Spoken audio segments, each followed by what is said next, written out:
Hello and welcome to Outside Xbox's show of the week. It's a show, it's weekly, and this time we're all about Darksiders 2 and its hero, Death. Death, that reminds me, Mike died. What? Yeah, he died. He said that we should claim on his life insurance and use the money to build a better studio. How did that happen? That lighting rig, remember from last week, that fell on him. Yeah.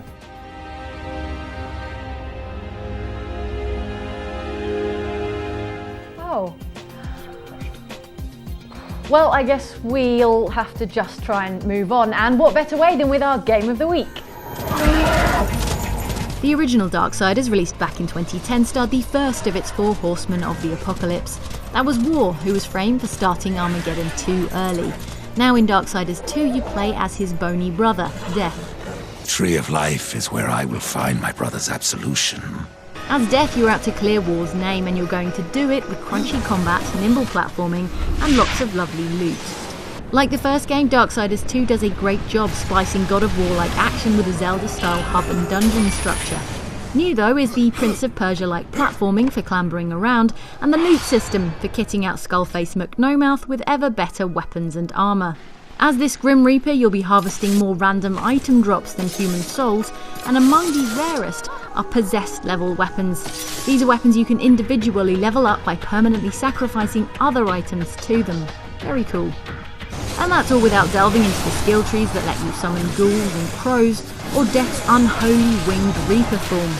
Darksiders 2 is an enormous adventure with masses of variety that does credit to its many worthy inspirations. But that is our Game of the Week.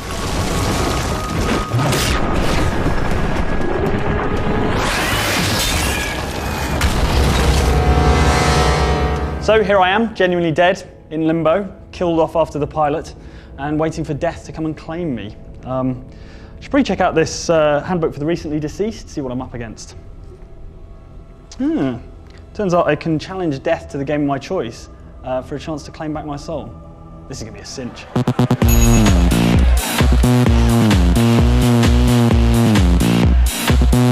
How are you so good at this? You don't even have ligaments. What are we going to do for content now that Mike's dead? He was supposed to do this feature, what is the deal with FPSs? I was looking forward to that. I guess we could contact him beyond the veil and see if he's got any ideas for content. Yeah, good idea. Let me call the psychic hotline.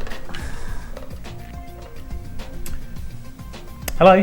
Yes, I'm looking to get in contact with my friend Mike. Yeah, he's dead, you see, yeah. About 5'10", curly hair, doesn't wear hats. Yes, that's the one. Apparently he's left a message for us. Alright guys, sorry I can't come to the phone, currently locked in competition with the Grim Reaper and a selection of Xbox 360 games. I'll tell you what though, I had a snoop around his IMDb page while I waited for him to turn up. This guy's prolific.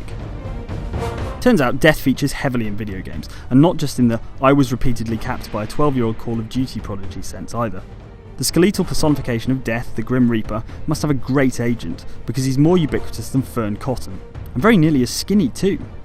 Death might have a rare starring role in Darksiders 2, but arguably his most famous gaming appearance is in The Sims, turning up like an unwelcome party guest to claim the souls of your neglected, malnourished, urine-saturated virtual people. Previous games allowed other Sims to plead for the life of the victim, but as of The Sims 3, the first in the series on Xbox 360, you have to beat him at chess. If he's not too busy playing Burnout Paradise, that is. Of course, when it comes to beating Death, you could take a more hands-on approach and thump him until he gives up. In Dante's Inferno, the Reaper gets his bony ass handed to him within the first 10 minutes of the game, which begs the question, if his scythe isn't powerful enough to kill a single puny poet, why does Dante bother to steal it and use it for the entire rest of the game? By and large, Paperboy was filled with pretty believable occupational hazards for a newspaper delivery boy. Dogs, skateboarders, the gradual decline of print media, that sort of thing. Something of a surprise then to see Death turning up in suburban America with the express intention of clotheslining you off your BMX. Classic PC adventure game Grim Fandango featured an entire bureau of Grim Reapers, of which hero Manny Calavera is one.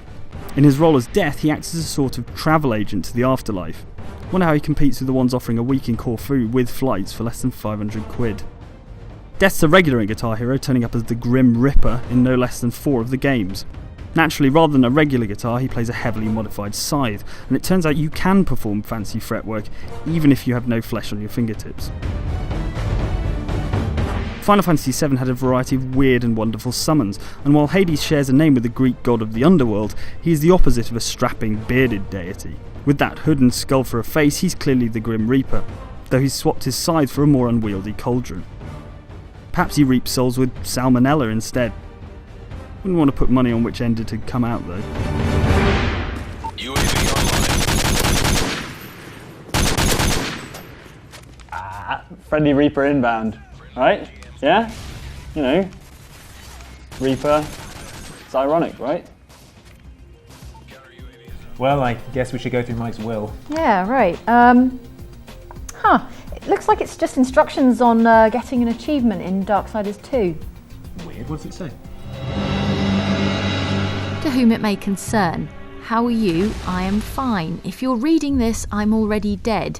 If you knew me, my channel, in life, you know I was a selfless, thoughtful kind of guy. That's why I want my last will and testament to bequeath 10 easy gamer score on everyone, or at least everyone who's playing Darksiders 2. The Triplelindy is an easy but secret achievement, and unlike most of Darksiders 2's Chivos, it's not one you'll pick up just by completing the main quests and collecting all the collectibles. A few hours into the game, when you're on the Heart of the Mountain main quest, you get access to the Foundry. As you're working your way through this dungeon, you will come to this enormous open area over a big pool of water.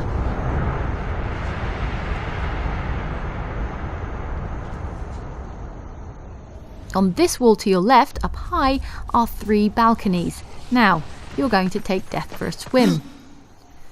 Jump in the pool, climb up the wall using the vines and your Death Grip power, turn right at the top, and take a high dive back down into the water below. Swim back to the wall with the stroke of your choice, climb back on up, and take a left at the top. Find the next balcony and take another dive. Try a somersault on the way down.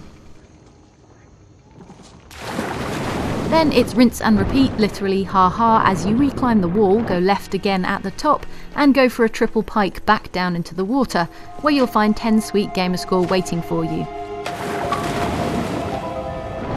So there you go, my final gift to the world. Remember me for that, okay? And not whatever you find in my flat.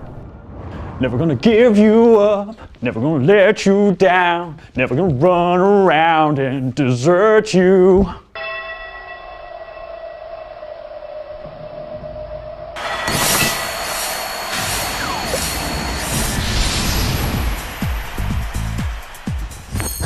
In your face, Death. You should have rubbed it on your cloak. See ya.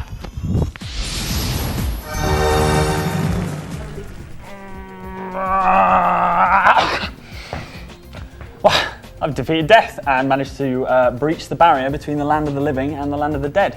So all I've got to do now is, finish my earthly business, and then I can rest in peace. Well, Jane's gone for coffee. Do you have time to do the feedback with me? Give it 5 minutes. In this week's comments, we hear what you make of subterranean bounty hunter adventure Star Wars 1313, which may or may not be the salvation of the floundering Star Wars franchise.